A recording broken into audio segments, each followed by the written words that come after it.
Hey, welcome back to the DIY Designer.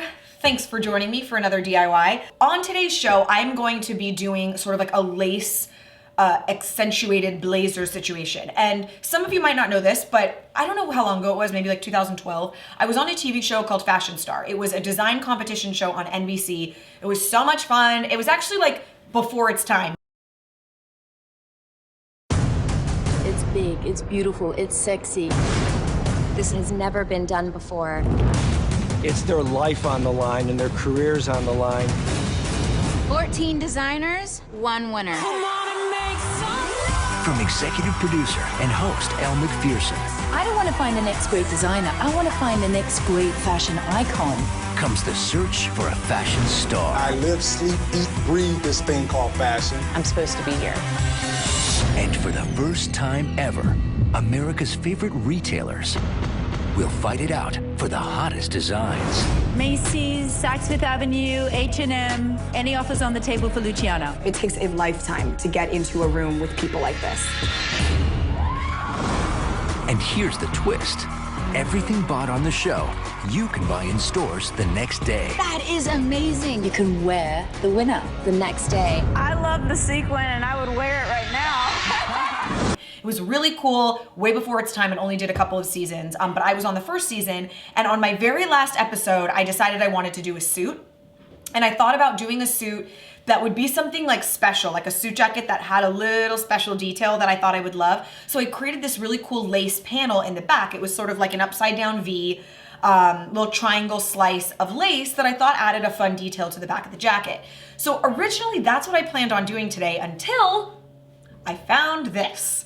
I saw this really cool Alexander McQueen jacket. It's a blazer with these big like kind of bat lace sleeves. Now I don't love the big bell of the sleeves, but I like the idea of adding the sleeves to be fully lace. So that's what we're gonna do today. I'm gonna take a blazer that I already have. I'm going to remove the sleeves and use that as a pattern to create new sleeves and then put those into my jacket so that I've got a jacket that's a little bit fancier. And again, if you decide to wear this jacket with lace sleeves with like a white t-shirt and boyfriend jeans, so cute. Or you could probably wear it with like nice black trousers to a wedding, honestly. So it's a really versatile piece, and the technique of this is gonna work to replace any sleeve. So I'm doing lace and blazer, but you could do sweater material and jean jackets. You could mix really anything that you want. So just keep the tutorial in the back of your mind for other projects that you wanna do. All right guys, that's it, let's do materials.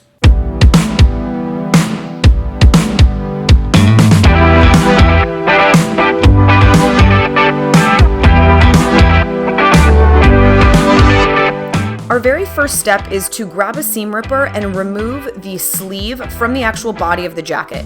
So just take your seam ripper, pull open the seam with your fingers, and you'll see all of the threads, and you just want to rip open all of those threads. Mine has a double seam, so I had like a layer on the outside and a layer on the inside, but just take your time. If you start pulling and using the seam ripper at the same time, you can actually make a lot of quick progress. There you can see my sleeve came off. Now, if your jacket is lined, which mine is not, you're gonna have to remove not only the sleeve, but then also the same exact process on the lining because they're sewn separately. So now I've got both of my sleeve removed, and it's basically just like a vest. Fold it up and put it off to the side because it's time to actually make our sleeves. So you can see the lace has a scalloped edge. I really recommend getting lace that has that edge. It's just a classic look with lace, and it makes it like a really clean, crisp finish at the cuff of our sleeve. So you want to fold it in half and pin it on both sides because we're going to cut one sleeve on one side and the other on the other. Now fold your sleeve in half and lay it on the fold of the lace. All right, so this sleeve was about a 3/4 length sleeve, and I cut the cuff off of it. So this isn't the right length. So what I'm gonna do is measure the length of a sleeve that I actually like from the shoulder, which is right here, right, the tallest point. So I'm gonna start from the shoulder all the way down is 24 1/4. So I want basically to measure from my shoulder of my jacket after the seam allowance, right? Because that's getting sewn into our shoulder. After the seam allowance, I want to be down at 24 1/4. So that's too high. So this is what we do. Go down to 24, right there. And this is where I want the top of my pattern to be lined up. So because the most important part of any sleeve when you're replacing it is that the shoulder fits into the shoulder of the actual jacket, that's the most important part. From basically elbow down, it's just a straight line or a bell, whatever you want to do at that point. So that's why I didn't need the full length of the pattern. I just need to know how long I want it, because I need to copy this slope on my shoulder perfectly or it won't fit back into my blazer. So that's the most important part. Then I can just say, okay, from here, I'm just gonna cut straight. Okay, and we're gonna do two of them, obviously, because we have a right and a left. So that's why I want the scalloped edge to be on the bottom of my sleeve. So I'm gonna cut one from this side and then flip it over and cut another one from this side. So I'm pinning my sleeve that I cut off of my jacket on the fold so that I can use that fold. And you can see I'm starting at the cuff and I'm just following the line of the existing jacket. You don't want to give yourself any seam allowance because this jacket already has, or this sleeve rather, already has seam allowance in it because we used a seam ripper, we didn't cut it. So once you use a seam ripper and you open it, the seam allowance is there. So follow the line exactly and you can see I now have a perfect sleeve. It looks great with the cuff. I'm moving over to do my other sleeve, so I'm marking it at the 24 and a quarter or whatever it was, pinning it on, and now I'm following the line exactly and extending it down to the bottom of the sleeve. Now what I realized is it's really helpful to open up, I don't know, maybe like 2 or 3 inches on the side seam, the underarm seam.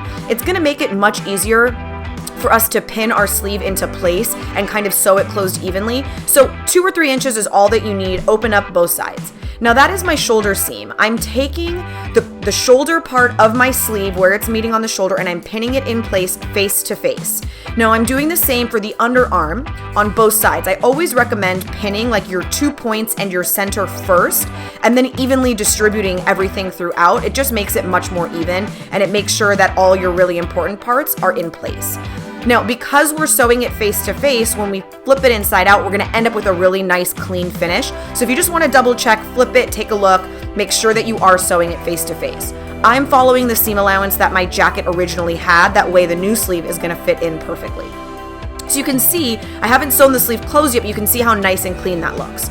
Now it is time to close the sleeve. So what I decided to do was a zigzag stitch on the actual sleeve and then a straight stitch on the part of the jacket I opened. So pin everything together, making sure to pin that underarm. And now I'm switching to my zigzag stitch, and this is again just for the lace part of my sleeve. It almost makes it look like you have an overlock machine. It just sort of cleans up the edge. And then when you get back to the underarm part, you're going to use a straight stitch. So you can see I'm fully sewn across the side and that 2 or 3 inches that I opened up.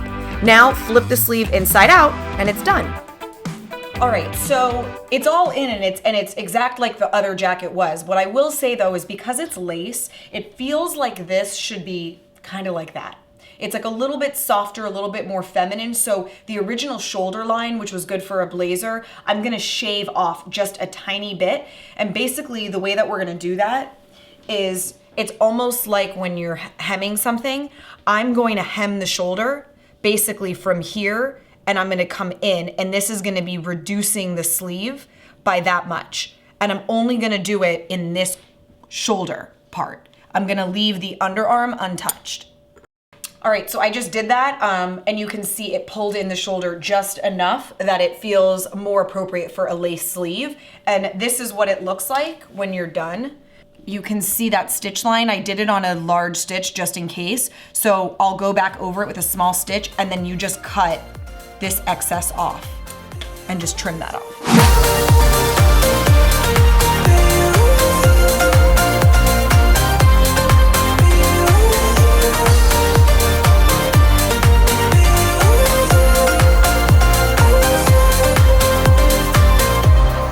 All that time away from you, I didn't think I'd make it without you by my side. Let me feel your love again. Just the two of us and we could stay up all night, kissing under streetlights.